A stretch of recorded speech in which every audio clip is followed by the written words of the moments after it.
Krishna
Hare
पवित्र तो देह सदा ज्याचा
पवित्र तो देह सदा ज्याचा नेम, पवित्र तो देह सदा ज्याचा नेम, वाचे गाये राम सर्व व्हावे,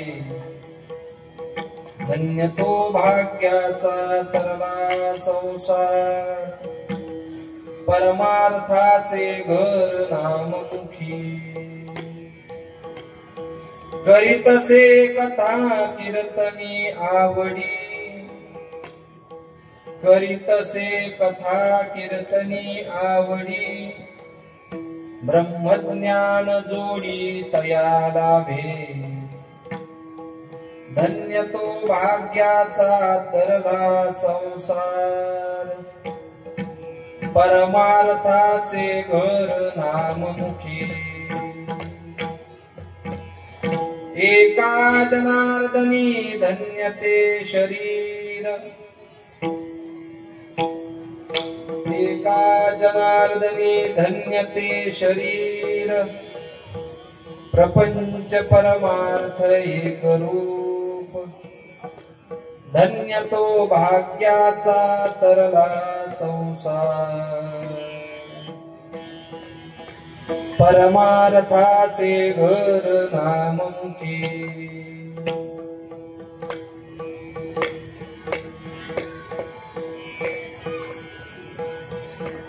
गंगा करू प्रथम नमन,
पांडुरंग जयांचे केलिया स्मरण होय सकळ विद्यांचे अधिकरण तेची वंदू श्री चरण श्री गुरूंचे ते नमस्कारोनी आता योऽन्त प्रविश्य मम वाचमिमां प्रसुप्तां संजीवयत्य किल शक्तिधरस्वधाम्ना अन्यांश्च हस्तचरणश्रवणत्वगादीन् प्राणान् नमो भगवते पुरुषाय तुभ्यं कायमाजी वाणी मानेन संतास रंजवू चित्तास आपुरिया नमो सद्गुरु तुकया ज्ञानदीपा नमो सद्गुरु सच्चिदानंद रूपा नमो सद्गुरु भक्त कल्याण मूर्ती नमो सद्गुरु भास्करा पूर्ण कीर्ती सेवे लागे सेवक धारू नमच्या लागलो निज चरणा अहो स्वामी तुकया देवा यावरी न करावा वेरू पायी संतांच्या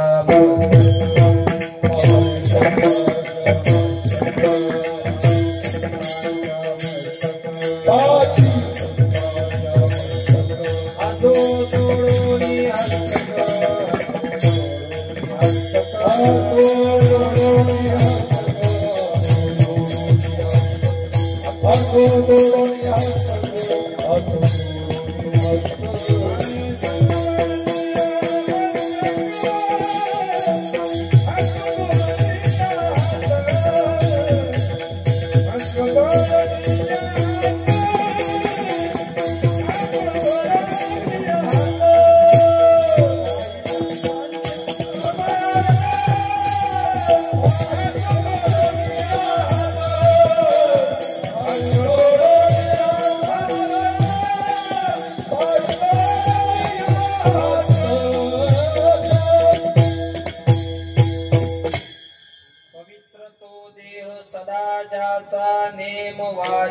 गाये राम सर्व भावी धन्य तो भाग्याचा तरला संसार परमार्थाचे घर नाममुखी प्राप्त प्रसंगी प्राप्त वेळी प्राप्त स्थळी संकीर्ण रूपी सेवेकरता घेतलेला अभंग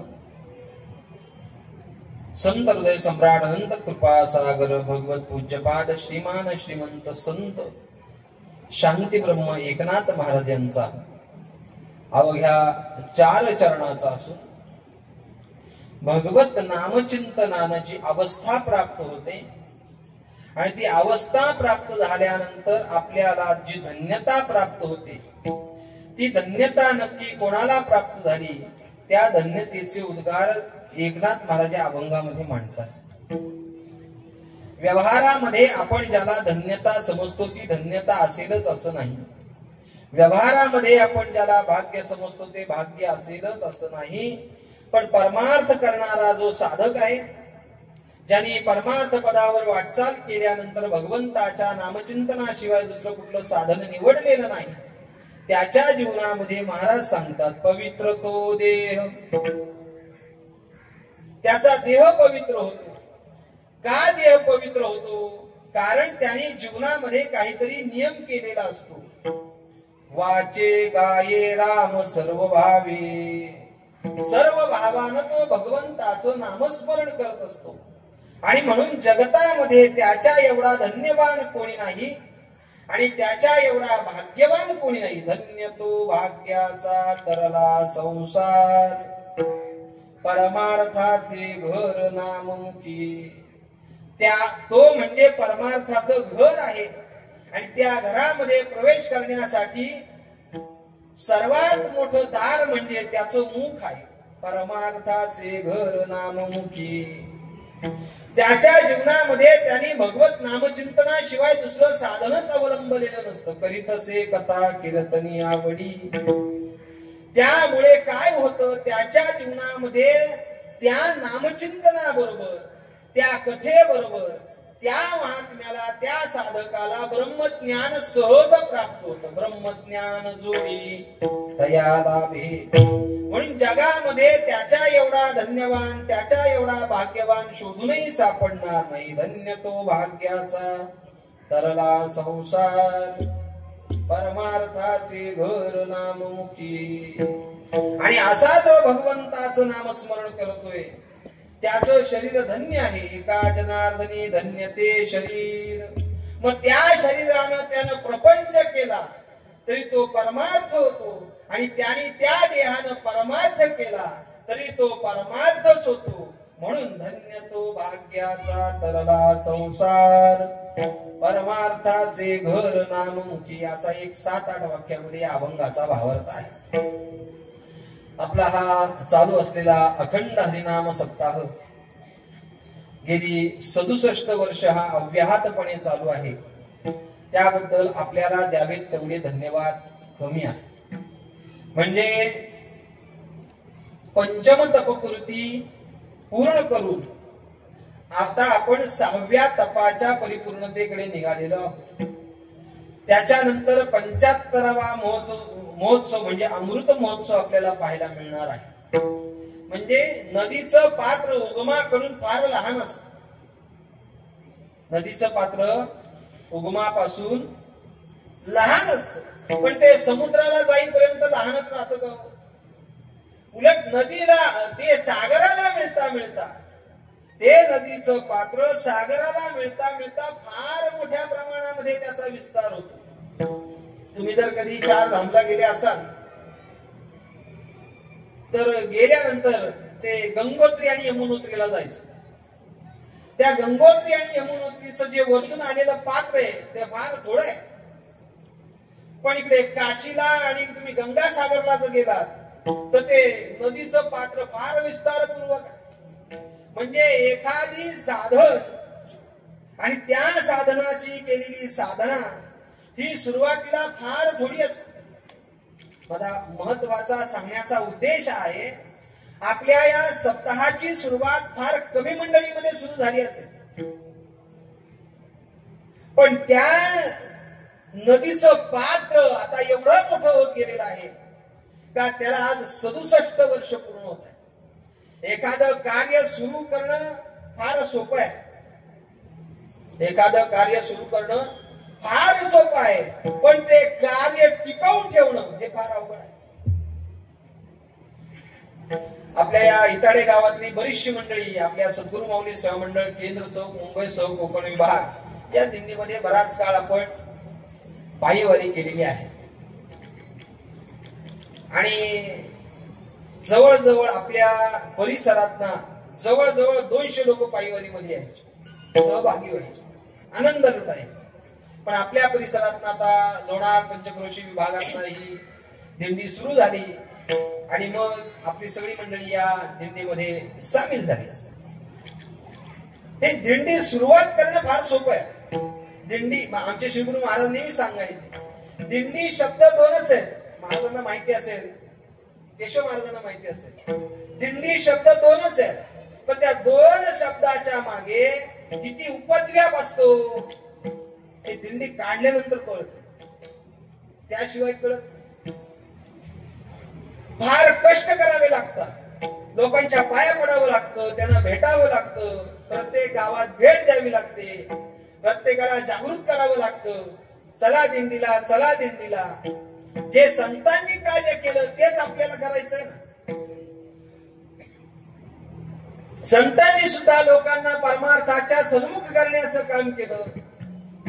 मग कीर्तनकार काय विन्मुख करण्याचं काम करतील का? नाही, ते पण सन्मुख करण्याचंच काम करतात. हरिभक्तीपरायण जनार्दन महाराजांना याचा चांगला अनुभव असेल.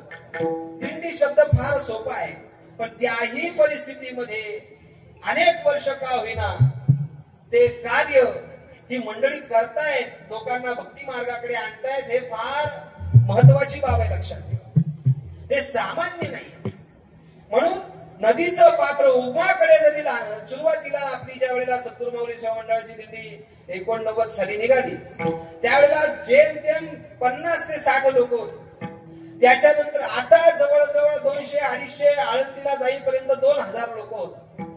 म्हणजे दिसायला जरी छोटी सुरुवात असेल तरी सुद्धा तिचं नंतर विस्तार होतो, ते व्यापक होत जातो. परमार्थ त्यालाच म्हणतात ज्याच्या सुरुवातीला कमी असेल, सुरुवातीला 1 माळ जपत असेल, नंतर जपेल, 5 माळा जपेल, 10 माळा जपेल आणि कंटाळा आला का माळ कुंडीला टाकून ठेवी. म्हणजे काय जपायची नाही बोललो मी, हा गळ्यातली. एवढा माणूस परमार्थाला कंटाळतो. का कंटाळतो, कशाबद्दल कंटाळतो, हा भाग फार निराळा आहे. पण नदीचं पात्र जे उगमाकडे लहान आहे तसं परमार्थाचं पात्र हे उगमाकडे लहान असेल. पण आज 67 वर्ष आपण हा नामोत्सव त्याच तोलामनात त्याच आनंदामध्ये उपभोगत आहोत. हे फार महत्वाची बाब आहे आणि हा आनंद उपभोगला पाहिजे. महाराजांच्या भाषेत बोलायचं झालं तर कळलेची नाही झाले किती दिस बाहेर इलवास ओसंडली. किती दिवस झाले कोणाला कळलंच नाही 67 वर्ष कधी झाले. पण या 67 वर्षामध्ये आपण आनंद 8 दिवस उपभोगायचा आणि तो आनंद वर्षभर टिकवायचा ही फार महत्वाची गोष्ट आहे. आणि तो आपण उपभोगतोय त्याबद्दल द्यावे तेवढे धन्यवाद आपल्याला कमी आहे. या नामोत्सवासाठी वैकुंठवासी सावळाराम महाराज, वैकुंठवासी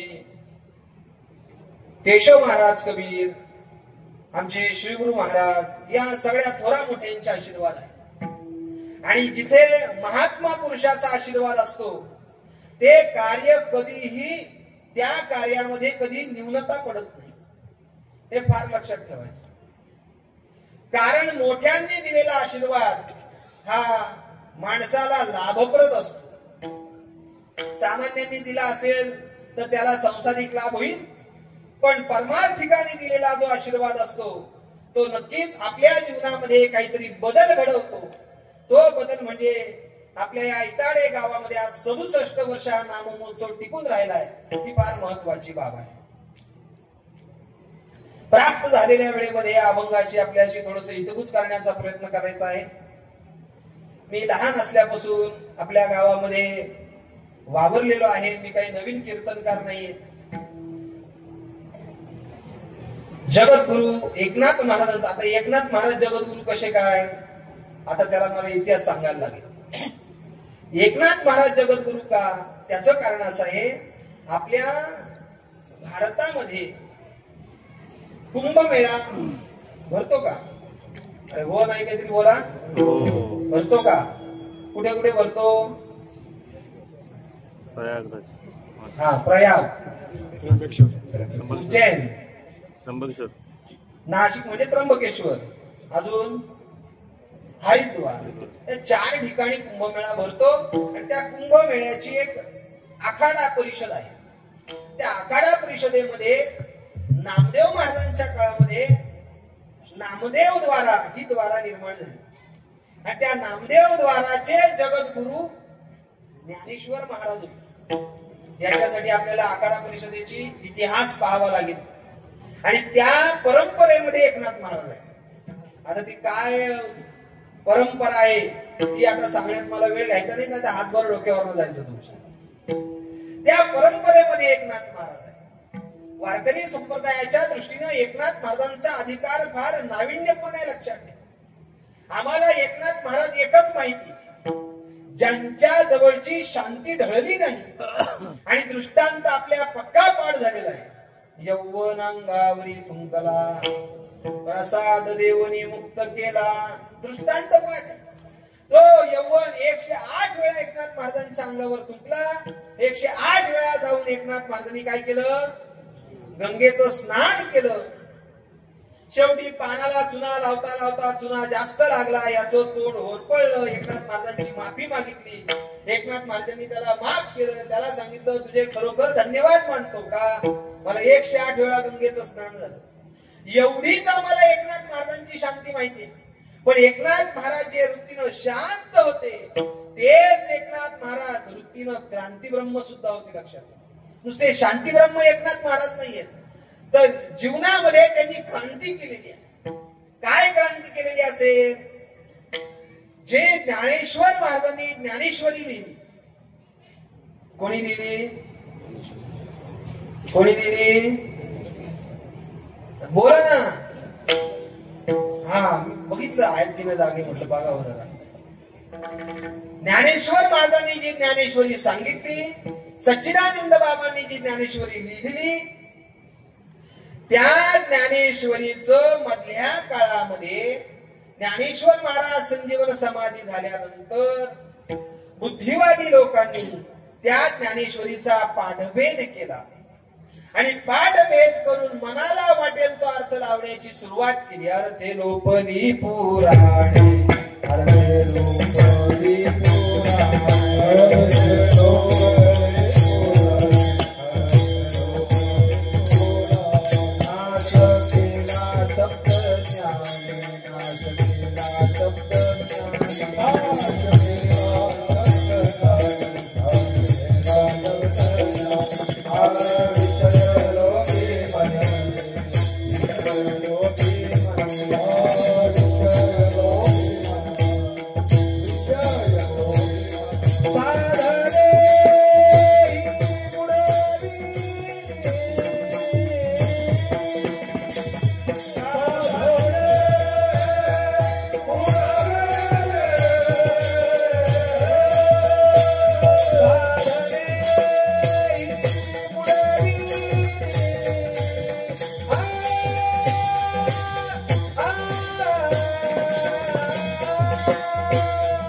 शब्दज्ञानी लोकांनी मूळच्या अर्थाचा पाठभेद केला आणि आपल्याला मनाला वाटेल तसा अर्थ लावायला सुरुवात केली.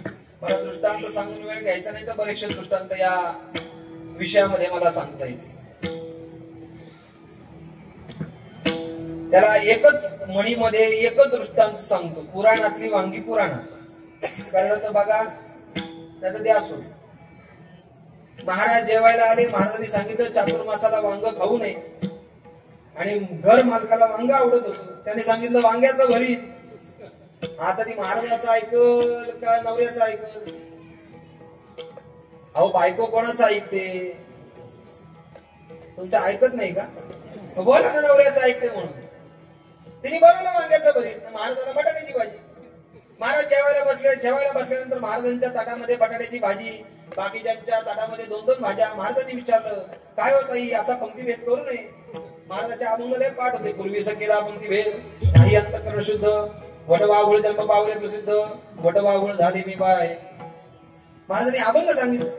महाराज तुम्ही तर सांगितलं ना का प्रवचनामध्ये चातुर्मासामध्ये वांग खाऊ नये म्हणून, पण मी काय करणार, आमच्या मालकांना वांग्याच्या भाजीशिवाय दुसरी भाजी आवडत नाही, मला ती करायला लागली.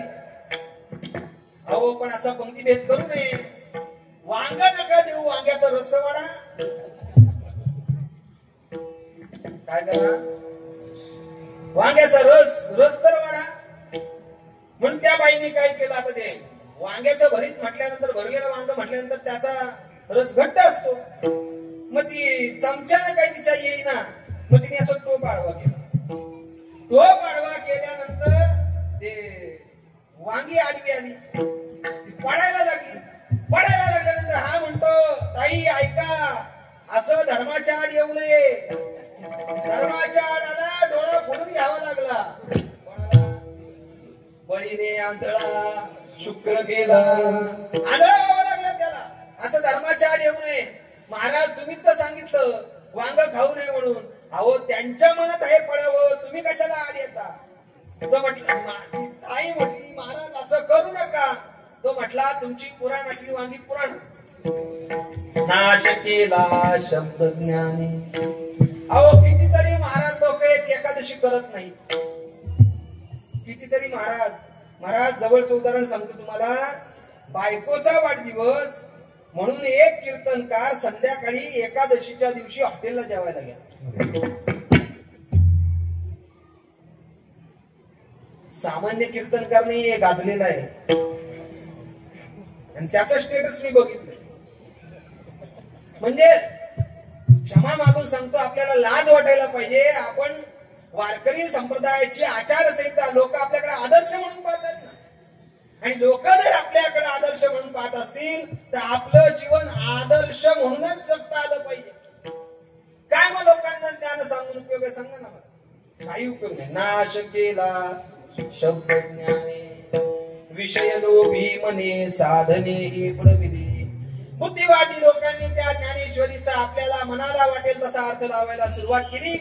आणि मग ज्ञानेश्वर महाराजांनी येऊन एकनाथ महाराजांच्या स्वप्नामध्ये सांगितलं, तेवढी ज्ञानेश्वरी शुद्ध करण्याचं काम करा. कारण आजान वृक्षाची मुळी लागली कंठासी येऊनी सत्वरे काढिवेही.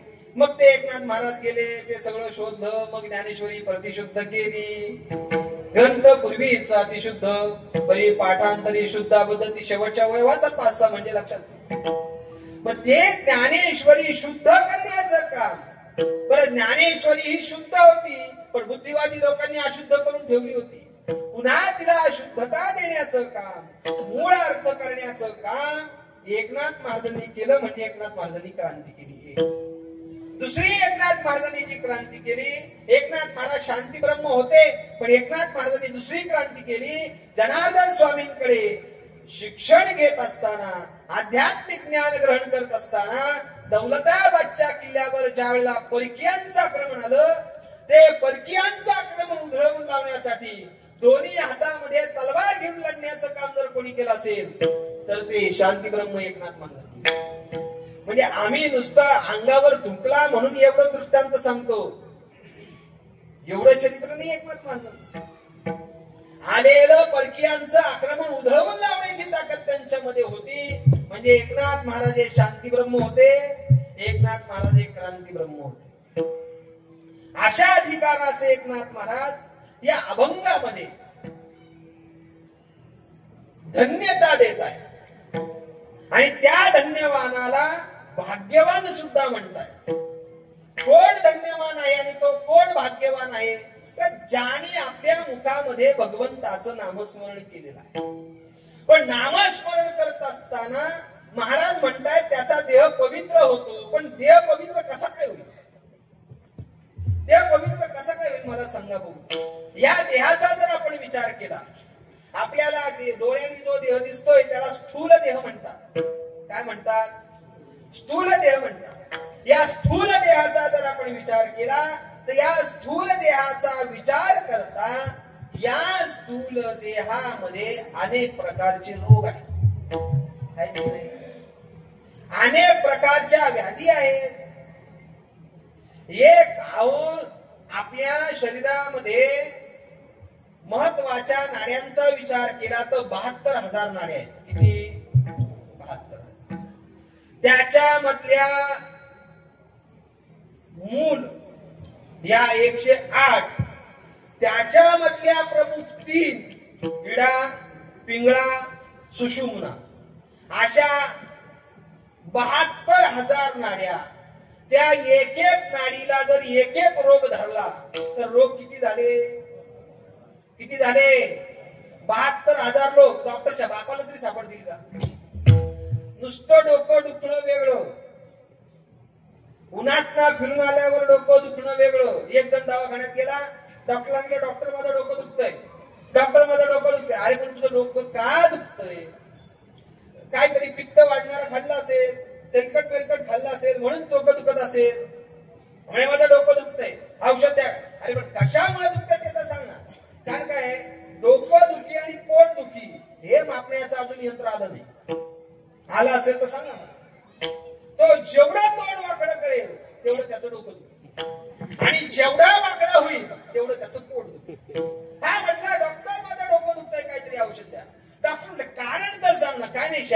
लाडी घेतली म्हणून माझं डोकं. आता आहे का याला औषध?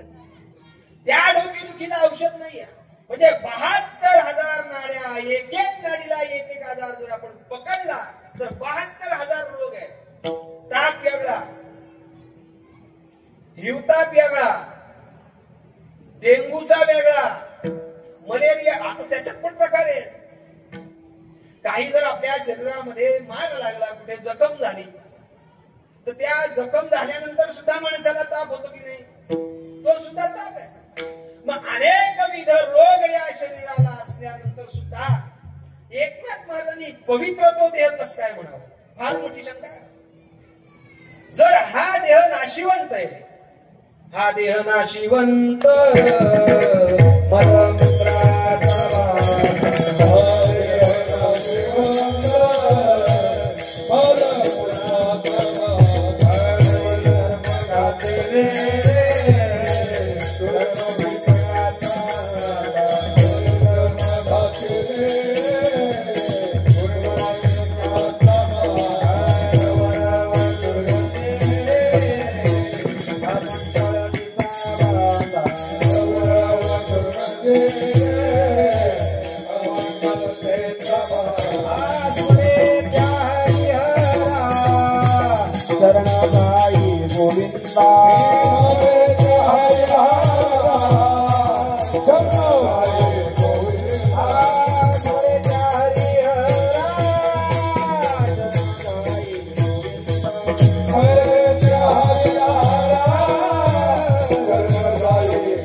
शरीर अत्यंत नाशवान आहे. नाशिवंत देह जाणार सकळ, आयुष्य खातो काळ सावधान.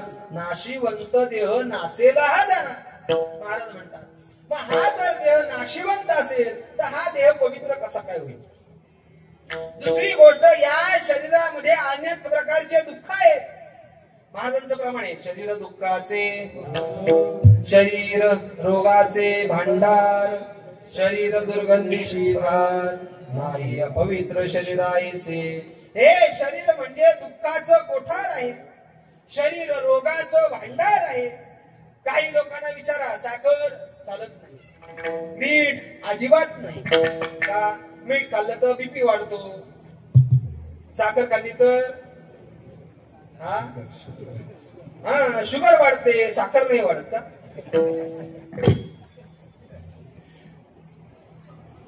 हे सगळे रोग आहेत. आता त्याच्यातला जर बारकाईनं विचार केला ना तर वैद्यकीय शास्त्रानुसार आपल्या शरीरातली साखर संतुलित कुठपर्यंत असते? 200 पर्यंत असणारी साखर ही नियंत्रित साखर आहे, ही संतुलित आहे. 200 पेक्षा जर साखर जास्त जात असेल तर त्याला म्हणायचं तुला मधुमेह झाला. त्याला मराठीमध्ये आपण डायबिटीस म्हणतो. आहेत ना ठिकाणावर, आहेत ना? 200च्या आत साखर पाहिजे. डॉक्टर 170 झाली का डॉक्टर म्हणतो नाही आता गोळी खायला लागेल तुम्हाला. आणि एकदा शुगरची गोळी चालू झाली का मग त्याला 2 वर्षात बीपीचा रोग होतो आणि मग बीपीचं औषध चालू होतं. म्हणजे शुगरची गोळी 2 वर्षानंतर, बीपीची गोळी चालू आणि त्याच्या 2 वर्षानंतर अटॅक. हे एकमेकाला पूरक आहेत, लक्षात ठेवा. ज्याला शुगरची गोळी चालू झाली त्याला बीपीची गोळी चालू होणार, ज्याला शुगर बीपीची गोळी चालू झाली त्याला रक्तपातळ व्हायची गोळी चालू होणार. हे अनंत प्रकारचे रोग आपल्या शरीराला आहेत, अनंत प्रकारचे, शोधूनही सापडणार नाही एवढ्या. अहो काही डॉक्टरांना रोगच सापडत नाही. 2 तास एका डॉक्टरने पेशंटला चेक केलं, 2 तास चेक. म्हणजे काय सामान्य आहे का? पूर्वीच्या काळामध्ये वैद्य होते, नेत्र वैद्य होते. नेत्र वैद्य म्हणजे डोळ्यांनी बघायचं आणि त्याला सांगायचं तुला हा आजार झालेला आहे, हा रोग तुला आहे. आमचे पंजोबांचे वडील होते, खापर पंजोबा. ते ज्योतिषी होते. पण ते ज्योतिषी जन्मकुंडली पाहून नव्हते सांगत, ते चेहरा बघून सांगायचे तुझं काय ज्योतिष आहे. एवढा त्यांचा ज्योतिषाचा अभ्यास होता. तर डॉक्टरचा अभ्यास होता. डोळ्यांनी बघितलं का सांगायचं तुला हे रोग आहेत. त्याच्यानंतर नेत्र वैद्य गेले, नाडी वैद्य आले. नाडी म्हणजे हाताची, हो, हाताची नाडी बघायची आणि मग सांगायचं तुला काय काय रोग आहे तो. म्हणजे तुम्ही या 8 दिवसात काय खाल्लं ते सुद्धा डॉक्टर सांगू शकतो. आजही असे नाडी वैद्य आहेत. आणि मग त्याच्यानंतर नाडी वैद्य गेले, नेत्र वैद्य गेले, आता सगळे यंत्र वैद्य आले.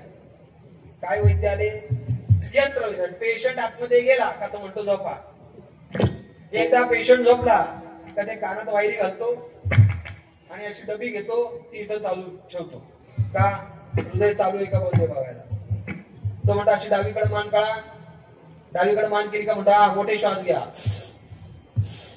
असे 5-6 श्वास घेतले आणि का म्हणतो हा ठीक आहे. मग म्हणतो डोळे बघू, कारण डोळ्यात काय औषध टाकायचंय घ्यायला. मग डोळे बघतो. डोळे बघून झाले का मग म्हणतो काढा, जीभ काढा बाहेर. आता जीभ बाहेर काढतो. तो म्हणतो अजून काढा, अजून काय फाडून काढायची का. एवढं 2 तास चेक केलं. मग म्हणतो बसा खुर्ची. खुर्चीत बसला का मग म्हणतो आता मला सांगा तुम्हाला काय काय होते. मग मला तुमच्या डोंबलं पाहिजे तुझं काय काय होतं. डॉक्टरला सुद्धा काही रोग सापडत नाही सापडत रोग. असे अनंत प्रकारचे रोग आहेत. ते रोग आपल्या या देहाला आहेत. अनंत प्रकारचे रोग आहेत. आता हे रोग येण्याचं कारण काय. तुका म्हणे पापे येती रोगाची या रूपे. तुका म्हणे पापे येती रोगाची या रूपे. रोगाच्या रूपानं आपल्या शरीरामध्ये पाप येत असतात, लक्षात ठेवा. तशी येत नाही. मग या देहाला जे अनंत प्रकारचे रोग आहेत, हा देह नाशिवंत आहे. मग महाराजांनी कसं काय म्हणावं. पवित्र तो देह पवित्र आहे. कसं काय महाराजांनी म्हणावं. कारण या देहाचा जर विचार केला तर या देहाचा क्षणभंगूर सुद्धा भरवसा नाही. क्षणभंगूर नाही भरवसा. वारे सावध थोडा मायाशा. काही नचले मग गळा पडेल फासा. पुढे हुशार थोर आहे वळसागा. म्हणजे या देहाचा क्षणभंगूर सुद्धा भरवसा नाही. क्षणभंगूर हे जायन कळता. क्षणभंगूर हे जायन कळता.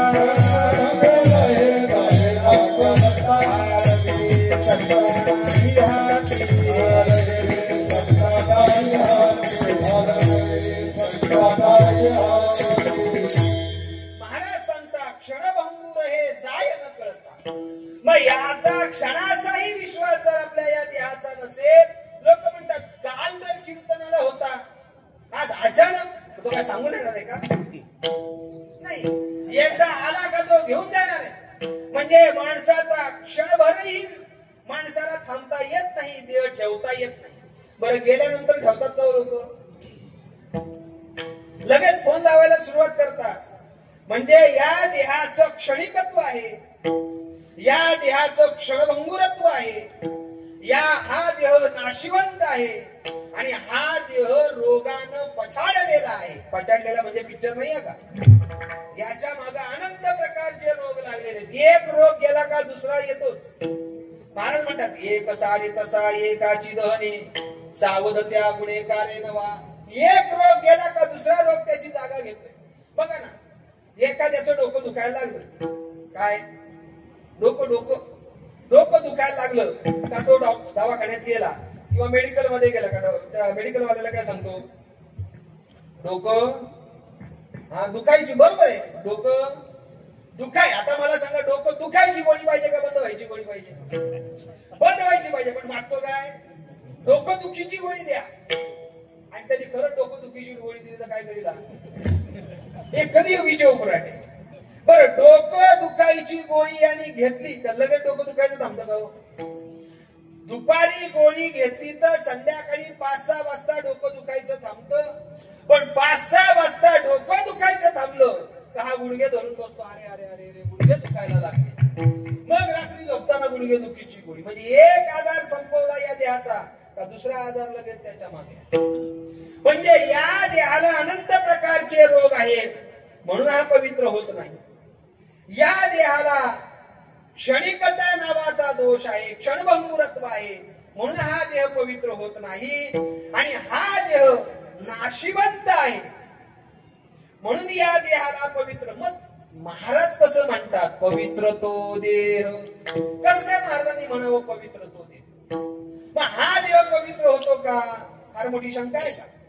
पवित्र तो देह म्हटले, एक लक्षात ठेवा, संतांचं व्याकरणामध्ये कोणी दोषच काढू शकत नाही. तुमच्या आमच्या व्याकरणामध्ये दोष काढला जाऊ शकतो, कारण आपण काही एवढं शुद्ध बोलणारी लोक नाहीत. आपलं मराठी हिंदी ना इंग्रजी मिक्स चाललंय सध्या.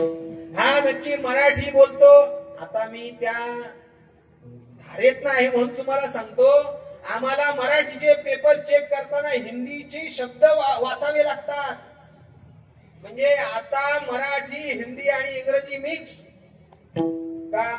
लोक मिसळ जास्त खायला लागले, म्हणून त्याच्यातच वाटाणे, त्याच्यातच मटकी, त्याच्यातच चिवडा, त्याच्यातच शेंगदाणे, त्याच्यातच कोथिंबीर, त्याच्यातच कांदा, त्याच्यातच लिंबाचा रस, असं लोकांनी खाल्ल्यामुळे भाषेची पण मिसळ करून टाकली. म्हणजे या देहाला अत्यंत क्षणिकत्व आहे. मग या देहाला महाराज कसं काय म्हणतात पवित्र तो देह? व्याकरण लक्षात घ्या तुम्ही. लोकांना असं वाटतं तो देह म्हणजे हा देह, हा देह म्हणजे तो देह नाही. लक्षात ठेवा, हा देह वेगळा. महाराजांनी प्रमाण आपण म्हटलं ना, हा देह नाशिवंत मलमूत्राचा बाधा. हा देह नाशिवंत आहे ना. महाराज काय म्हणतात पवित्र तो देह. मग तो देह म्हणजे कुठला देह? आम्ही आतापर्यंत ऐकतोय हा देह नाशिवंत आहे, हा देह क्षणिक आहे, हा देहाला अनेक प्रकारचे रोग आहेत, या देहामध्ये विपरीतता नावाचे अनेक प्रकारच्या या देहातले दोष आहेत. सांगत बसलं तर 8 दिवस सांगता येईल एवढे दोष या देहामध्ये. मग एवढे देहामध्ये दोष असून सुद्धा महाराजांनी का म्हणावं पवित्र तो देह? म्हणजे या देहाला महाराज पवित्र करतात का? या देहाचं पावित्र्य सांगतात का? अजिबात. हा देह जाणारच आहे, हा देह राहणारा बोलणार नाही. म्हणून अमरपट्टा घेऊन जन्माला आले का तुम्ही? नाही, कालाच्या ओघामध्ये या देहाचा नाश हा संभवनीय आहे, होणारच आहे. का होणार आहे? ज्याच्यापासना उसना घेतला त्याला द्यायला पाहिजे. मला सांगा, उसने घेतलेली वस्तू द्यावी का न द्यावी? द्यायला पाहिजे की नाही? द्यायलाच पाहिजे. हा देह म्हणजे उसनवारीचा आहे, आणि उसनवारी केल्यामुळे हा देह आपल्याला द्यावा लागतो. माऊली म्हणतात, देह तव पाचाचे झाले, हे कर्माचे गुणी गुंतले, भवतसे चाकी सुदले जन्म मृत्यूच्या. हा देह पाचाचा उसना घेतलेला आहे, आणि उसना घेतलेला असल्यामुळे या देहाला त्या पाचामध्ये विलीन करावा लागतो. करावा लागतो की नाही? करावा लागतो. आपल्या भारतीय संस्कृतीमध्ये, भारतीय परंपरेमध्ये अनेक प्रकारानं देहाची विल्हेवाट लावण्याचा प्रकार आहे. आपल्या धर्मामध्ये एकतर जाळलं जातं. एखादा महात्मा असेल, नैष्ठिक ब्रह्मचारी असेल तर त्याची समाधी बांधली जाते, बरोबर की नाही? अनेक प्रकारानं पारशी लोकांमध्ये तो असा टांगून ठेवला जातो, आणि मग घारी काही पक्षी येऊन तो खातात. मग हा देह पवित्र होईल का? हा देह पवित्र? मला सांगा, आपल्याला सर्दी झाल्यानंतर नाकात ना काय गुलाब पाणी येतं का? सर्दी झाल्यानंतर गुलाब पाणी येतं, आणि खोकला झाल्यानंतर काय बत्ताशे येतो का बाहेर? नाही ना. माणूस नुसता शिंकला ना शिंकला तरी लोक 10 फूट लांब पळायची का? आहे ना अनुभव? हा, नको नको याला कोरोना झाला असेल. म्हणजे एवढं घाण या शरीरामध्ये. आपण आंघोळ करतो, साबण लावतो, उठणं लावतो, पावडर लावतो. पावडर लावायच्या अगोदर ते काय लावतो? फिरून लावली. काय फिरून लावली? त्याला काय म्हणायचं? काढायला लावली नाही म्हणायचं त्याला. आमचे श्रीगुरु महाराज नेहमी विनोदाला सांगायचे, याचा गॅरंटेड कलर. कलर काय? तो पैसा वापस. आणि मग तो गोर दिसण्यासाठी अगोदर ते लावतो काय, फेमिकॉल नाही हो, फिरून लावतो. ती फिरून लावतो, त्याच्यावर पावडर थापतो. आता तर काय विचारूच नका. त्या लग्नाला गेल्यानंतर ही नवरी आहे का भुजगावणं हेच कळत नाही. इथल्या सोडून माझी जायची पंचायत. एक तर त्या नवरीचं अख्खं तोंड सोनेरी, त्याचा अख्खं तोंड चांदी कलर. तर लग्न झाल्यानंतर नवऱ्याला प्रश्न पडत असं, ही नक्की माझीच बायको ना. अरे किती नटावं याचं शास्त्र आहे, शास्त्र. अहो लग्नाला जर एखादी नवरी उभी करायची असेल ना, जर संध्याकाळचं 6चं लग्न असेल तर ती नवरीला नटवणारी बाई सकाळी 8 वाजता तिच्या घरी येते. किती वाजता? आणि मग तिचं चेहऱ्याचं मेकअप. बरं मेकअप काय सामान्य आहे का? अगोदर डांबर टाकायची, मग कडे पुसून घ्यायचे, मग त्याच्यावर माती लावायची. ती माती लावली का मग त्याच्यानंतर काय त्याला कर्माची कटकट मला पण नाही आता माहिती. एवढं सगळं करतात कशासाठी? या देहासाठी. या देहासाठी एवढं करतात. हा देह राहणार आहे का? नाही ना. या देहाचा कालाच्या ओघात नाश होणारच आहे. तो राहणारा नाहीये, तो जाणारा आहे. शरीर जायचे देवाने,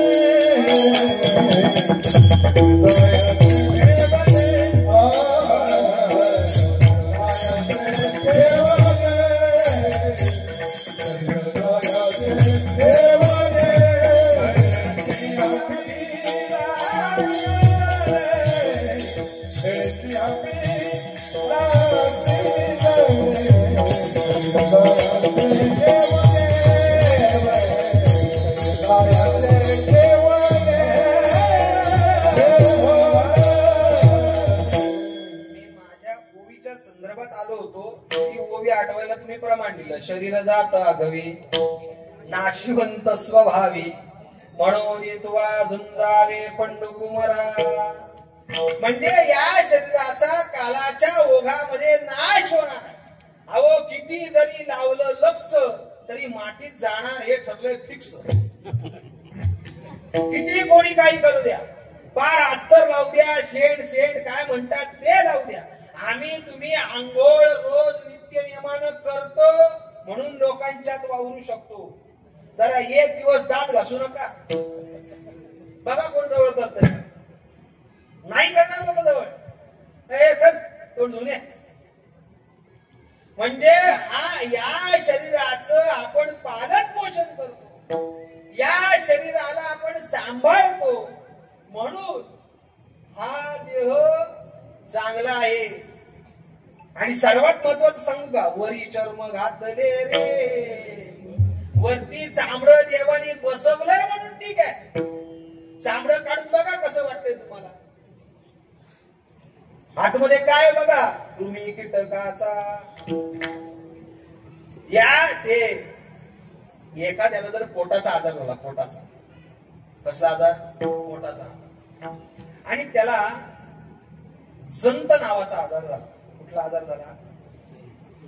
जंत माहितीये का तुम्हाला? ज्यांनी जास्त गोड खाल्लं का त्याला काय होतात? जंत होतात. जंत काय तो? किडी आहेत ना त्या, कृमी आहेत, कीटक आहेत ते, कृमी आहेत त्या. आणि एकदा पोटात जंत झाले का ते जंत जसे वळवळ करतील तसा हा वळवळ करतो. जंत झाल्याचं काय देतं काय, त्याची तपासणी साधी.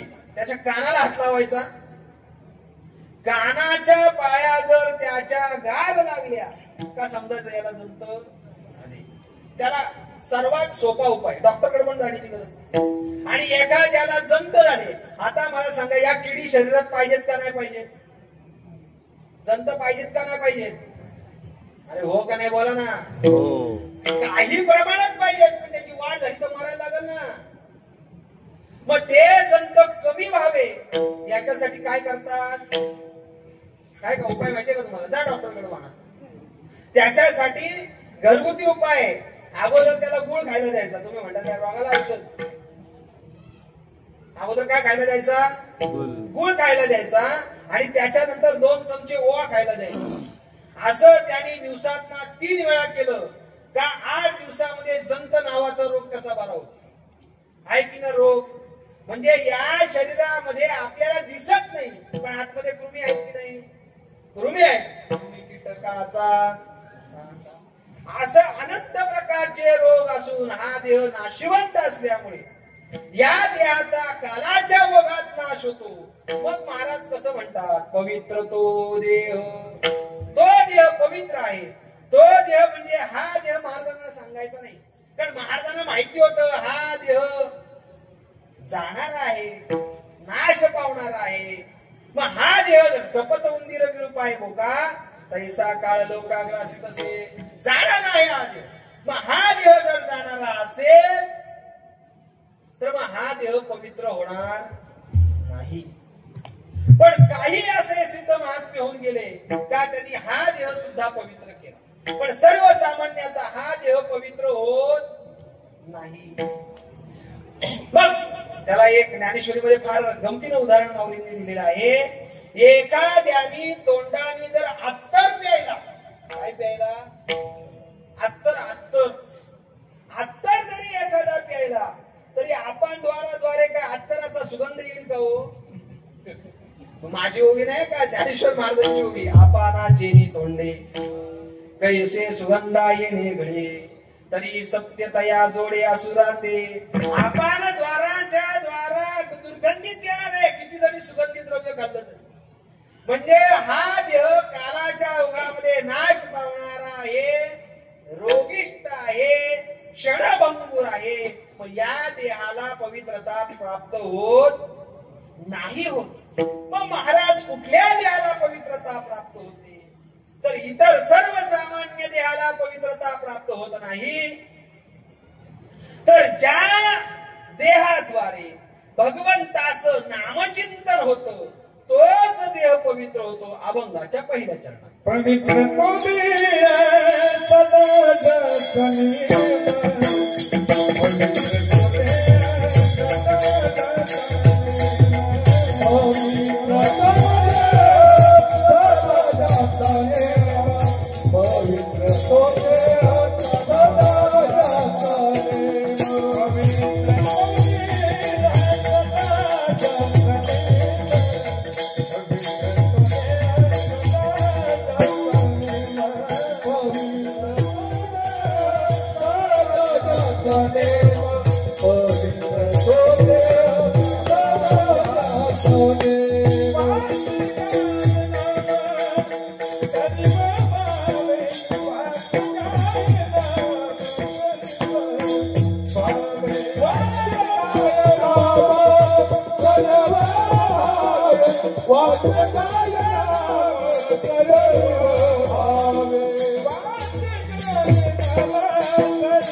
ज्ञानेश्वर महाराजांनी तुझा ते सांगितलं पवित्र तो होय देह त्याचा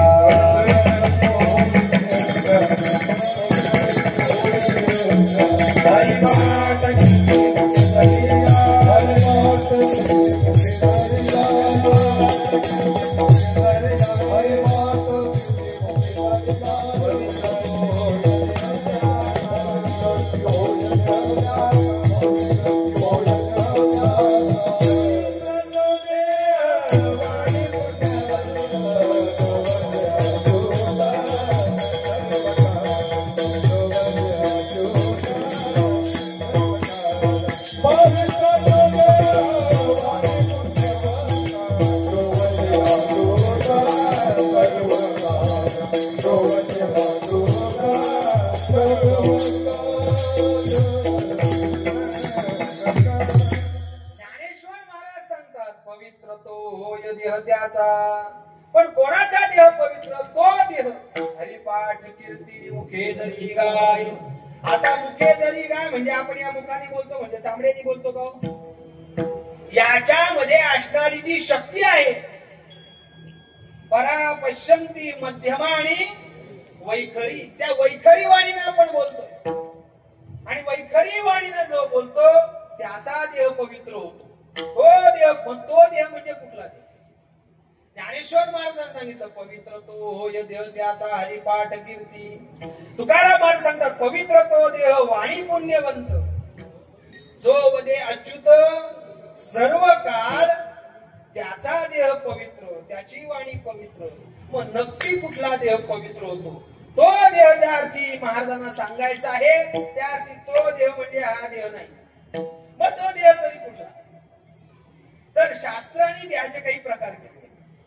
स्थूल देह, वासनात्मक लिंग देह ज्याला सूक्ष्म देह म्हणतात, कारण देह आणि महाकारण देह. स्थूल देह हा पवित्र होत नाही आणि झाला तर तो सगळ्यांचाच पवित्र होत नाही. जर स्थूल देह पवित्र असता तर मेलेली माणसं आज आपल्याला दिसली असती, ठेवली असती की नाही आपण? हो का नाही बोला ना. अहो नुसतं एखादं प्रेत जर 8-10 दिवस जर किल्ल्यावर पडला असेल ना तर माणसाला वास घेवत नाही त्याचा. म्हणजे हा देह पवित्र. पण देह कुठला पवित्र आहे? स्थूल देह पवित्र होत नाही. फार थोड्या लोकांनी तो पवित्र करून घेतला असेल, फार थोड्या लोकांनी पवित्र करून घेतला असेल. तुकाराम महाराजांनी तो देह पवित्र करून घेतला. कसा पवित्र करून घेतला? भगवंताच्या नामचिंतनाने पवित्र करून घेतला. पण ते नामचिंतन एका जन्मातलं नाहीये, अनंत जन्म भगवंताचं नामचिंतन केलं. मग त्या देहा सकट वैकुंठ गमने. सदेह वैकुंठ गमन म्हणजेच तो देह पवित्र केला. प्रयाण काले देवे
येईल का नाही सांगा ना. आपल्याला देवाचं विमान येईल की नाही माहिती नाही, पण आपल्याला आगबोट आल्याशिवाय राहणार नाही. कळते का तुम्हाला आगबोट? नाही कळलं तुम्हाला? कळलं शेवटी तुम्हाला. आगबोट आल्याशिवाय राहणार नाही. पण काही असे महात्मे होऊन गेले, हा देह सुद्धा त्यांनी पवित्र केला. मानव देह घेऊन निज धामा गेले. ज्ञानेश्वर महाराजांनी सुद्धा हा देह पवित्र करून ठेवलेला आहे. ज्ञानदेवे घेतले दान बाबा बाळचंदो. लई धरुणी हरीचे ध्यान बाबा बाळचंदो. समाधी वैसला निर्वाण बाबा बाळचंदो. कथा कीर्तन करीतो बाबा बाळचंदो. बाळचंदो बाबा बाळचंदो. याचा अर्थ ज्ञानेश्वर महाराजांनी सुद्धा हा देह पवित्र केला. पण सर्वसामान्याला हा देह पवित्र करता येत. आता सगळ्या संतांनी जेवढ्या संतांनी समाधी घेतल्या त्या सगळ्या संतांचं वर्णन करून पहा.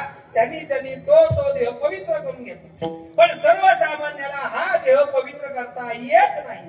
म्हणून महाराजांनी म्हटलं असावं पवित्र तो देह पवित्र. ठीक आहे, त्यांचा देह पवित्र झाला. पण सर्वसामान्य विचार करता स्थूल देह पवित्र होणार नाही. पण स्थूल देह जरी पवित्र झाला नाही तरी त्या स्थूल देहामध्ये असणारा जो सूक्ष्म देह आहे, सूक्ष्म शरीर जे आहे, ज्याला शास्त्राने वासनात्मक लिंग देह म्हटलं, तो वासनात्मक लिंग देह हा पवित्र होतो. तो कसा पवित्र होतो?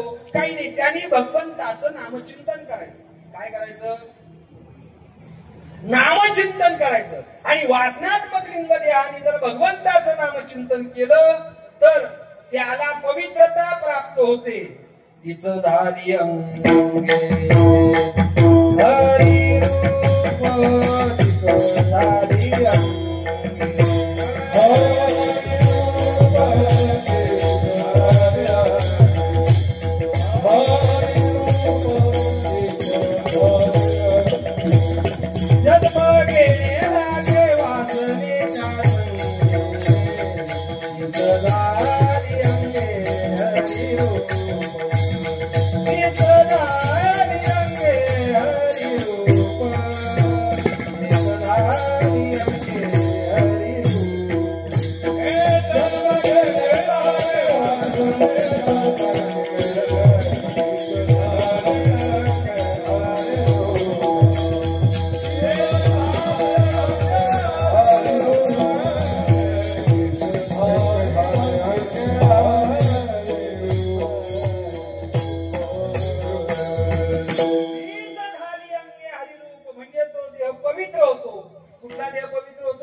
स्थूल देह पवित्र होण्यासारखा नाहीये. पण तो त्याला पवित्र करण्याच्या मागे जास्त लागायचं नाही. लोक किती काय लावतील पण पवित्र तो होईल का? होणार नाही. पण जो अंतःकरणामध्ये असणारा वासनात्मक लिंग देह जो आहे, आता तो वासनात्मक लिंग कसा तयार होतो त्याला शास्त्राने फार मोठा कात्याकूट सांगितला. त्याचे 4 भाग केले. एकाला म्हणतात मन, एकाला म्हणतात बुद्धी, एकाला म्हणतात चित्त, एकाला म्हणतात अहंकार. या 4ही वस्तूंनी जो तयार होतो त्याला म्हणतात वासनात्मक लिंग देह. आता कुठली वासना निर्माण होईल हे माणसाला सांगता येत नाही. पण भगवंताच्या नामचिंतनाची वासना त्याच्या अखंड स्मरणामध्ये राहिली पाहिजे. लक्षात ठेवा, लोकांना कुठल्याही वासना निर्माण होतात. पुराणाचा अभ्यास केला तर कोणाकोणाला कुठली वासना झाली आणि कुठल्या वासनेमुळे कोणाकोणाचा घात झाला हे आपल्याला पाहता येईल. जडभरितराज हरिणीकर बागेला घालातो घातला वासनेने अनेक अशी प्रमाण आहे का त्या वासनेनं अनेकांवर घाला घातला आणि त्यांना पुनर्जन्म प्राप्त झाला. पण या देहामध्ये कुठली वासना निर्माण होती. पण अनेक एक लक्षात, वासनेचे 2 प्रकार आहेत. एकाला म्हणतात सद वासना, एकाला म्हणतात असद वासना. एकाला म्हणतात शुभ वासना, एकाला म्हणतात अशुभ वासना. एखाद्या वेळेला माणसाला शुभ वासना निर्माण नाही झाली तरी काही बिघडणार नाही. पण अशुभ वासना निर्माण होता कामा दुर्बुद्धीते मना कदा नारायण. अशुभ वासना निर्माण होता कामा नये. पण या देहामध्ये सद्वासना निर्माण झाली पाहिजे. आयसे आवडते मना ही खरी सद्वासना आहे. भगवंताच्या नामाच्या ठिकाणी माझी वासना राहिली पाहिजे. ही वासना अत्यंत गरजेची आहे. पण ती कुठली वासना नाही, ती सद्वासना आहे. ही सद्वासना अंतःकरणामध्ये ज्या वेळेला निर्माण होईल, ज्या वेळेला मनानं संकल्प विकल्प करायचं सोडलं, बुद्धीनं निश्चय दिला, चित्तानं चिंतन दिलं का अहंकाराचं काही चालत नाही. अशा वेळेला ज्या देहाकडनं नामस्मरण होतं त्यावेळेला तो देह पवित्र होतो. पवित्र तो देह सदा ज्याचा नेम. आता महाराजांनी पुढे पद वापरलं. तो देह पवित्र पण कोणाचा? सदा ज्याचा नेम. तो नियम केला पाहिजे, त्यांनी संकल्प केला पाहिजे, त्यांनी रोज तो सदा ज्याचा नेम. कुठला नेम? वाचे गाये राम सर्व भावे. सर्व भावानं भगवंताचं नामस्मरण करण्याचा नेम केला. बोला ना, केला. रोज आंघोळ केली. करताना आमच्या गावामध्ये एक जण आहे, त्याला विचारलं एक दिवस, मी काय रे आंघोळ केली का? नाही बोलतो, कंटाळा आला. कधी केली होती? 8 दिवसापूर्वी. किती दिवसापूर्वी? मी खोटं नाही सांगत तुम्हाला, अनुभवे आले अंगा. तर आता कधी करणार? आता बघू, उद्या लवकर उठलो, इच्छा झाली तर. ज्याला आंघोळीचा कंटाळा तो देवाचं नाव घेत गाव. म्हणजे रोज आंघोळ नियमानं करतो, रोज कपडे बोला ना घालतो म्हणून रोज नियमानं कपडे घालतो. देवपूजा करतो, मला तिकडं पाहायला येणार आहे. रोज तुळशीला पाणी बोला ना घालतो म्हणून. बरं ते जाऊ दे. रोज 5 माळी जप. हा नाही ना, रोग आला तुमच्यावर. उगाच महाराजांनी म्हटलं नाही नित्य नियमन आम्ही ते प्राणी दुर्लभ लक्ष्मी वल्लभ तया जवळी. उगाच नाही म्हटले, तो नियम केला पाहिजे. महाराज म्हणतात पाळीला विधी तो आजी फळाला.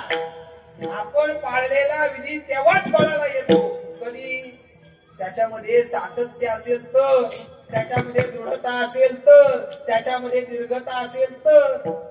आम्ही कधी कधी सदा नाम घोष करू हरिकथा देणे चित्ता.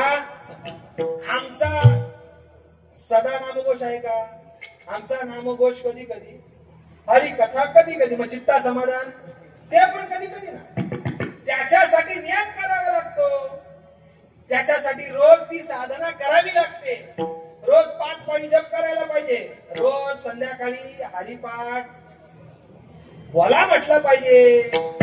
म्हटला पाहिजे. अहो आमच्याकडे एक महाराज आहे, कोणी येऊन सांगू नका मला राहायचंय आमच्याकडे. त्या महाराजांनी 30 हरिपाठाची पुस्तकं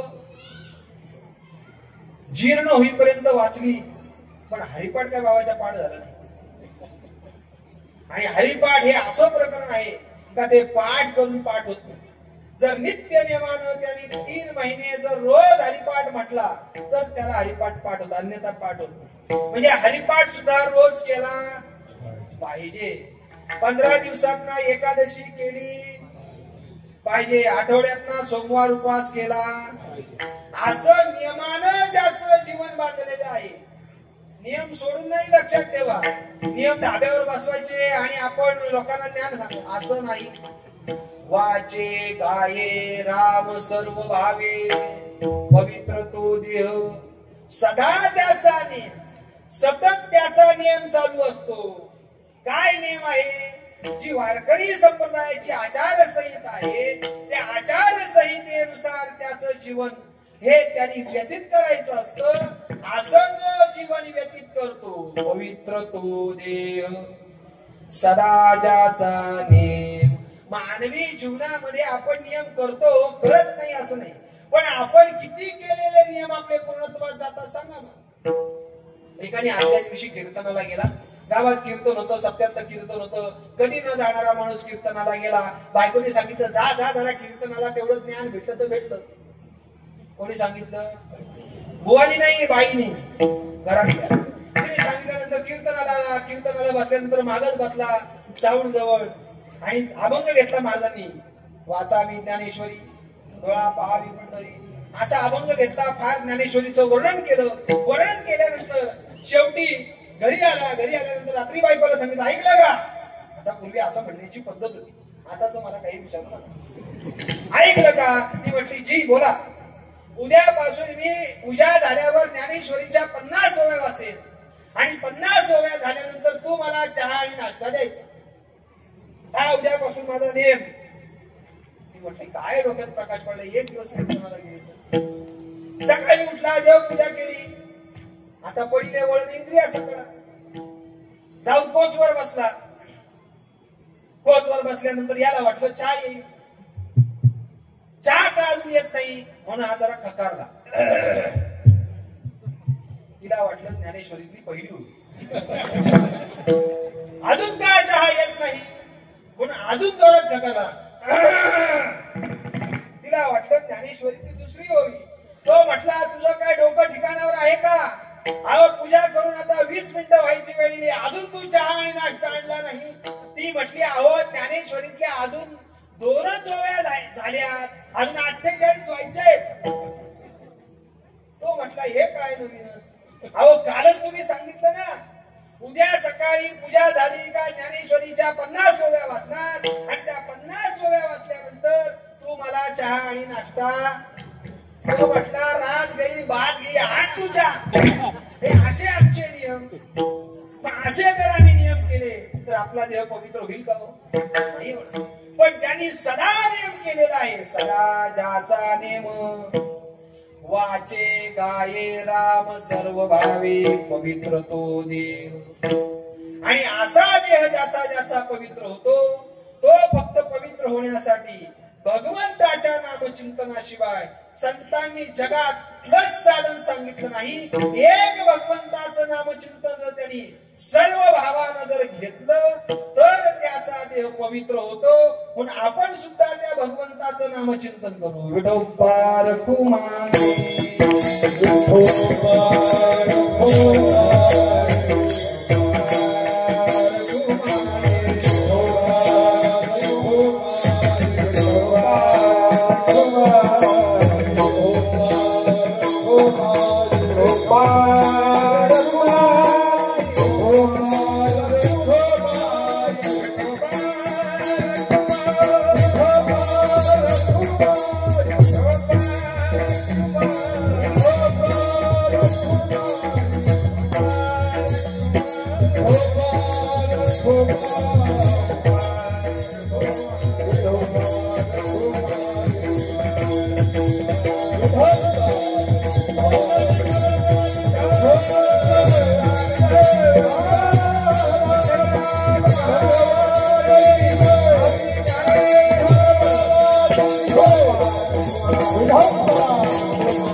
पवित्र तो देह सदा ज्याचा नेम वाचे गाये राम सर्व भावे. पुराणातला दृष्टांत आपल्याला माहितीये. वाल्या नावाचा एक कोळी, वाल्या कोळी, त्यांनी भगवंताचं नामस्मरण नारदांनी सांगितल्यामुळं केलं. ते सुद्धा त्याला व्यवस्थित घेता आलं का नाही. तो राम म्हणायच्या ऐवजी मरा मरा म्हणायचा. काय म्हणायचा? मरा मरा म्हणायचा. पण मरा मरा म्हणताना त्याचा उलटा अर्थ राम राम झाला आणि राम राम झाल्याचा परिणाम गेले रामायण रामाधी ही ताकद त्याची निर्माण झाली. म्हणून वाचे गाये राम सर्व भावे. का रामाचा उच्चार करायचा?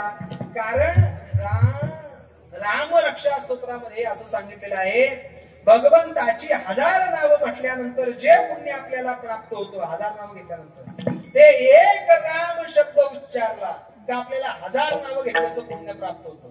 सहस्रनाम तत्तुल्यम राम नाम वरानने. म्हणून काय करायचं? वाचे गाये राम सर्व भावे. आम्ही देवाचं नाव घेतो पण ते सर्व भावानं घेतो. आम्ही देवाचं नाव घ्यायचं म्हणून घेतो पण ते सर्व भावानं घेतो का? गजेंद्रानं भगवंताला हाक मागली, कमळाचं फूल पाहिलं, त्याचा परिणाम हा कहे लक्ष्मी ती कहे गजराज. म्हणजे सर्व भावानं ज्या वेळेला त्या भगवंताचं आपण नामस्मरण करू त्यावेळेला पवित्र तो देह सदा ज्याचा नेम वाचे गाये राम सर्व भावे धन्य तो भाग्याचा तरला संसार। आणि असा जो भाग्यवान आहे असा जो धन्यवान आहे त्याचा संसार तो तरुण जातो। धन्य तो भाग्याचा तरला संसार। व्यवहारामध्ये ज्याला आपण धन्यता देतो ती खरी धन्यता असेल नाही। मुलं होणं धन्यता नाही, मुलं होणं भाग्य नाही, घर बांधणं भाग्य नाही, पैसा येणं भाग्य नाही। महाराज म्हणतात भाग्य तरी नो हे धनपुत्रधारा निकटवार सवरास। आणि संत हे कोणालाही धन्यता देत नाही। आम्ही कोणालाही धन्यता देतो, हा आम्ही धन्य झालो, तुमची भेट झाली, काय झालो? धन्य झालो। धन्य झालो म्हणजे काय? धन्य झालो म्हणजे काय? भेट झाली म्हणजे धन्य झालो म्हणजे आमच्या जीवनामध्ये आनंदाचा क्षण आहे।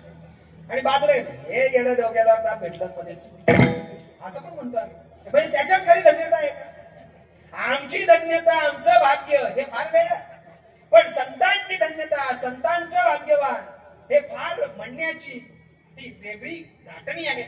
म्हणून महाराज सांगतात धन्य तो भाग्याचा तरला संसार। त्याने तो भाग्यानं संसार तरलेला आहे त्याला खरी खरी धन्यता प्राप्त झालेली आहे। संसार तसा तरता येत नाही। ब्रह्मादिका पार लंगवे सामर्थ्य करिता विचार तो हा दृढ संसार। ब्रह्मादिका पार काय माझा अभ्यास उलटा घेतला ना बाबांनी आमच्या, त्यामुळे असं झालं। ब्रह्मादिका पार लंगवे सामर्थ्य पण धन्य तो भाग्याचा तरला संसार। परमार्थाचे घर नाममुखी त्याच्या जीवनामध्ये परमार्थाशिवाय तो दुसरं कुठलं साधन करत नाही। परमार्थ त्यालाच म्हणतात ज्याच्यामध्ये मोठा अर्थ भरलेला असतो। परमार्थ महाधर जोडी देवाचे चरण व्हावया जतन हे उपाय लाभाचे असा परमार्थ तो करत असतो। आणि म्हणून धन्य तो भाग्याचा तरला संसार परमार्थाचे घर नाममुखी। पण त्याच्या जीवनामध्ये तो परमार्थ घडण्यासाठी तो काही साधन परमार्थातले अवलंबतो। करीत असे कथा कीर्तनी आवडी तो कथा करतो आणि कीर्तनामध्ये त्याला आवड निर्माण होते। लक्षात ठेवा मानवी जीवनामध्ये कीर्तनाची वारकऱ्याला माळकऱ्याला आवड निर्माण झाली पाहिजे, पण लोकांना कीर्तनाची आवडच निर्माण होत नाही। एकदा कीर्तन 5-10 मिनिटं पुढे गेला आहे का रे बोला अक्कल आहे का काय? व्यक्ती वाजले आता 9:10 झाले 9:10 झाले अजून कीर्तन संपत नाही, तिथं पोटात कावळे वाढले। आम्हाला आहे का आवड? माधुरी सांगते तुम्हाला असं लोक म्हणतात ते सांग अजून कीर्तन आवडत नाही, पण त्या कीर्तनाची आवड लागली पाहिजे का? कीर्तनाची आवड देवाला आहे।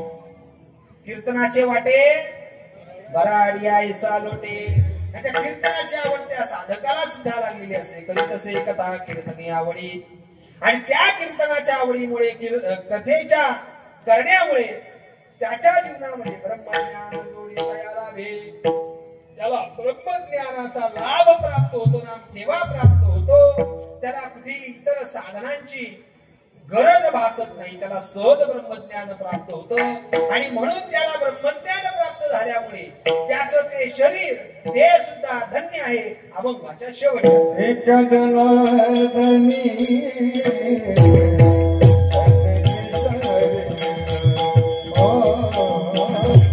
एक जनार्दनी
परमार्थ संसार एक रूप धन्य तो भाग्याचा तरला संसार परमार्थाचे घर नामुकी. एकनाथ महाराज सांगतात त्याचं ते शरीर धन्य आहे. ते शरीर का धन्य आहे? का ते शरीर नामस्मरणामुळे त्याला धन्यता प्राप्त झाली आणि ते नामस्मरणामुळे धन्यता प्राप्त झाल्यामुळं त्या शरीरानं संसार केला तरी तो संसार परमार्थच होतो आणि त्या शरीरानं परमार्थ केला तरी तो परमार्थ परमार्थच होतो. एका जनार्दनी प्रपंच परमार्थ सारिकाची हर्त होत तया. एकनाथ महाराजांचं प्रमाणे त्यांनी परमार्थ केला तरी तो परमार्थच आहे आणि त्यांनी प्रपंच केला तरी तो परमार्थ आहे. फार मोठा दृष्टांत मला दृष्टांत सांगायचं नाही. ज्यांनी ज्ञानेश्वर महाराजांच्या संजीवन समाधीच्या काळामध्ये कीर्तन केलं. काय त्यांचं नाव? कान्होबा पाटक. त्या कान्होबा पाटकांना भेटण्यासाठी काशीहून ब्राह्मण आणि काशीहून ब्राह्मण आल्यानंतर त्यांची अवस्था बघितली. विचारलं कुठे घर, ते भगवी पताका असणारं घर, ते कान्होबा पाटलांचे. कान्होबा पाटलांना भेटायला आल्यानंतर कान्होबा पाटलांच्या मांडीवर 2 मुलं, खांद्यावर 2 मुलं अशी खेळत होती. त्यांनी लांबून पाहिलं, ते कान्होबा पाटक कुठे राहतात. ते म्हटले यालाच कान्होबा पाटक म्हणतात. अरे अरे अरे, मी काय मोठी अपेक्षा घेऊन आलो होतो का, मी समजत होतो ज्ञानेश्वर महाराजांच्या संजीवन समाधी सोहळ्याला जो महात्मा कीर्तन करतो तो तर संसारी आहे, आणि पोरं त्याला पोरं संसारीला का पोरं नसतात का? ही काय अवस्था. अरे काय, मी फार मोठा अधिकार माणूस म्हणून बघत आलो होतो. तुम्हाला मला वाटत नाही तुमचं, म्हणजे माझ्या अधिकारात पोरं अडवी येतात का? घेतली पोरं, टाकली विहिरीत, किंकाळ्या मारत मारत गेली पोरं खाली. मग विचारलं कानवड, आता ज्ञानेश्वर महाराजांपेक्षा तुमचा अधिकार मोठा. त्याला माहिती होतं आता बोलावता आपल्याला टाकील, काय करायचं. बसा, जेवण झाले, जेवायला बसा. आता नाही बोलावं तर मी बसला जेवायला. पात्र समोर आली, हातात पाणी घेतलं. का हो, पाणी फिरवा. नाही, आपलं शास्त्र असं सांगते का ज्या घरामध्ये सुतक असतं त्या घरात जेवू नये. तुम्हाला काय माहिती, माझी पोरं गेली, हाका मारल्या पोरं टना टना उड्या मारत विहिरीच्या बाहेर. मला सांगण्याचा उद्देश आहे परमार्थ संसार एक रूप, आणि असा असणारा तो धन्यवान आहे, तो भाग्यवान आहे. धन्य तो भाग्याचा तरला संसार, परमार्थाचे घर नाममुखी. असा कोणाला धन्यता दिलेली आहे. नाव सांगतो, लिहून घ्या. ज्ञानेश्वर माऊली.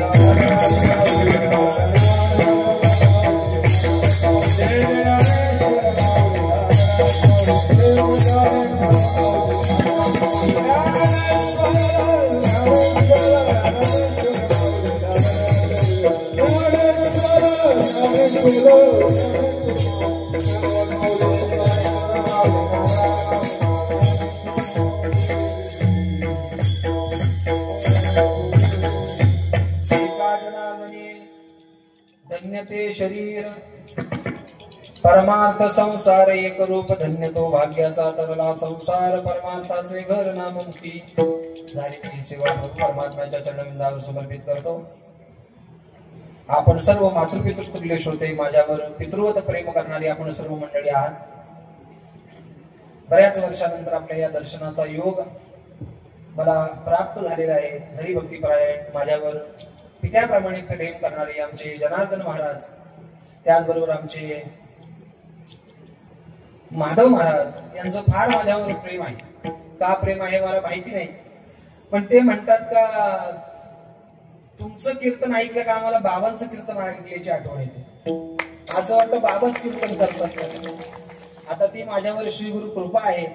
मी काही बाबांची स्टाईल मारण्याची काही शिकलो नाही, पण ते माझ्या रक्तात असल्यामुळे, म्हणजे बाबांची सुद्धा इच्छा अशी असावी का मी गेल्यानंतर सुद्धा लोकांना माझा विसर पडू नये, म्हणून आमच्या उत्तम मामाने मला सतत ताकीद देऊन ठेवली. बाबांचेच कपडे तुम्ही घालून इकडे कीर्तनाला यायचं. हा मामा आहे, मामाचं ऐकलं पाहिजे. हा हा नाही, तो नाही कधी म्हणतच नाही. अशी सर्व प्रेमाची मंडळी आपण इथं उपस्थित आहात. सर्व गायक वृंद आहेत. आमचे आमनेपाडीचे सुरेश मामा आहेत, आमचे उत्तम मामा आहेत. सर्व इथं उपस्थित महाराज मंडळी आहेत. आपल्या सगळ्यांचे एकदा ऋण व्यक्त करतो आणि माझ्या या वाणीला इथे विराम देतो. झालेली ही वाक्पुष्परूपी सेवा प्रभू परमात्म्याच्या चरणविंदावर, आपण सर्व मातृपितृतुल्य श्रोत्यांच्या चरणविंदावर, ब्रह्मलीन श्री गुरु महाराजांच्या चरणविंदावर, मातोश्रींच्या चरणविंदावर समर्पित करतो आणि माझ्या या वाणीला इथे विराम देतो. या सेवेमध्ये जेवढं काही योग्य सांगितलं ते माझ्या श्री गुरु परंपरेच आहे. याच्यामध्ये जर एखादा अपसिद्धांत झाला असेल तर तो माझ्या बुद्धीचा दोष आहे, तो माझा मला परत करा. न्यूनते पुरते अधिकते सरते कर्णके यावे तुमते विनुवितो असे. सर्व माझा काळ तुझ्या चिंतने काया वाचा मने सहित देवा विठ्ठल. जय जय जय.